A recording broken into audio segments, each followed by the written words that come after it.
ఆఫీసర్లు జర మంచిగా చూడాలి ఈ వార్తను. వెనకటి లెక్క లేవు ఇప్పుడు రోజులు. అందరు అప్డేట్ అవుతుర్రు. నీ కాల్ముక్త సారు, నీ బాంచన్ సారు అని బతిలాడే రోజులు పోతున్నాయి. మిమ్మల్ని ఒక్క మాట అనకుంటా మా పనితనాన్ని ప్రపంచానికి సాటింపేసే మా గొప్ప ఐడియాలు చేస్తున్నారు పబ్లిక్. మొన్న కర్నూలులా, ఇవాళ భూపాలపల్లిలా. సర్కార్ సార్లు మీరే ఇంటున్నారా? మంచిగా చూడరు పారి. శాతగాని ముసలోళ్ళు జోలె పట్టి షాప్కు తిరుగుతుర్రు. దయా భక్తితోని ఎంత ఇస్తే అంత తీసుకుంటున్నారు. వీళ్ళకి బిచ్చం అడుక్కునేంత కష్టం ఏమొచ్చిందో తెలుసా? లంచం ఇచ్చేందుకు బిచ్చం అడుక్కుంటున్నారు. తాత పేరు బసవయ్య, అవ్వ పేరు లక్ష్మమ్మ. ఊరు భూపాలపల్లి జిల్లా అజాం నగర్. కొత్త పాస్బుక్లు ఇస్తేందుకు ₹1,00,000 లంచం అడిగిండట ఎంఆర్ఓ. గొంతు ఇచ్చినా కూడా ఇంకా మొత్తం ఇస్తేనే బుక్కులు ఇస్తా అని షరతు మీద ఉన్నాడట. అందుకే లంచం పైసల కోసం జోలే పట్టిర్రు. రేపు రా మా ప్రాణి నచ్చే కంటే ₹1,50,000 ఖర్చు పెట్టుకున్నాం. ఇంకెక్కడ తేవాలంటే చెప్పు.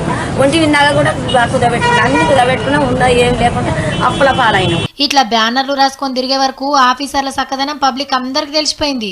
ఈగేముంది, అయ్యగారులు ఉర్రుకొచ్చి ఆఫీస్కి తీసుకుపోయి వీళ్ళ పాస్బుక్లు వీళ్ళకి ఇచ్చేసిర్రు. అంటే బొచ్చలు పట్టుకొని బిచ్చగాళ్ళ లెక్క రోడ్ల మీదకి వచ్చి ఇజ్జత్ తీస్తే తప్ప ఆఫీసర్లు చెయ్యాల్సిన పని చేయలేదన్నట్టు.